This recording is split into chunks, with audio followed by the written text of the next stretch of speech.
Good day. I'm Chad Gabriel M. Alcano. And I'm Samuel Jude Ramirez. Today, we're exploring true political science and sociology. Tara na! Ngayon, narito si Jonas Makua para sa ating mga katanungan. Ano po sa tingin nyo pinakamalaking suliranin ng mga estudyante o suliranin mo bilang isang estudyante sa inyong paaralan o komunidad? Sa tingin ko po sa paaralan is yung kakulangan po sa kagamitan, tapos yung mataas na gastusin, tsaka po yung stress sa mga akademikong gawain. Para sa akin, ang pinakamalaking suliranin ng mga estudyante ay ang stress sa pag-aaral. Kapag yung mga exams at saka yung mga PETA ay nagsama-sama, medyo nakaka-stress siya. Kahit para sa akin ay, nakaka-stress. Kaya, para sa akin, yun ang pinakamalaking suliranin ng mga estudyante.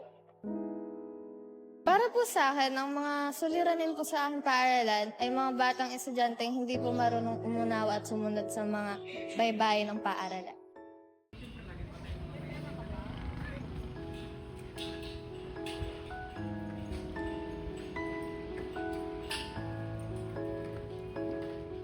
Sa inyong palagay, bakit mahalagang bumoto ang mga kabataang kwalipikado ng bumoto? Sa aking palagay po, o aking opinion lamang, ay nararapat na po silang bumoto ng kanilang dapat iboto upang makapag-decide sila ng leader na gagampan sa tamang gampanin ng isang leader. Yun lamang po. Para sa akin, mahalagang bumoto na mga kabataang kwalipikado ng bumoto. Dahil sila ang susunod na pipili sa mga leader na magtataguyod sa ating komunidad sa Pilipinas at saka sa bayan natin. Para po makapili na sila ng leader ng kanilang pagkakatiwalaan.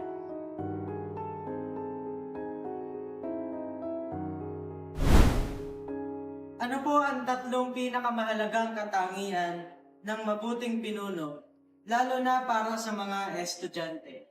So, sa tingin ko pong tatlong magandang katangian ng isang pinuno ay ang pagiging tapat, responsable, at marunong makinig sa pangangailangan ng bawat isa. Para sa akin, ang tatlong pinakamahalagang katangian ng isang leader ay tapat at may disiplina sa sarili. Lalo na yung nakikinig sa mga kanyang kasamahan kung ano ang kanilang kailangan, gusto, yung mga kanilang mga opinion. We should be centered by faith, responsibility, and honesty. Ano pong pagbabago ang nais ninyong makita upang mapabuti ang kalagayan ng mga estudyante? Ang pagbabagong nais ko pong makita ay sana po ay magkaroon ng affordable na edukasyon, tsaka maayos na pasilidad, at tsaka suportang pangkalusugan para sa mga estudyante.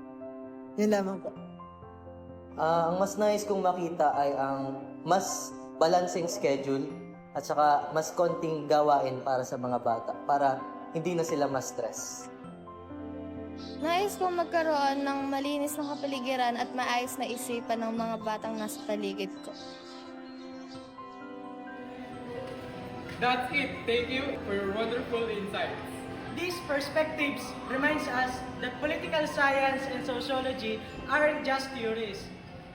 They are lived experiences that shape how we understand our communities.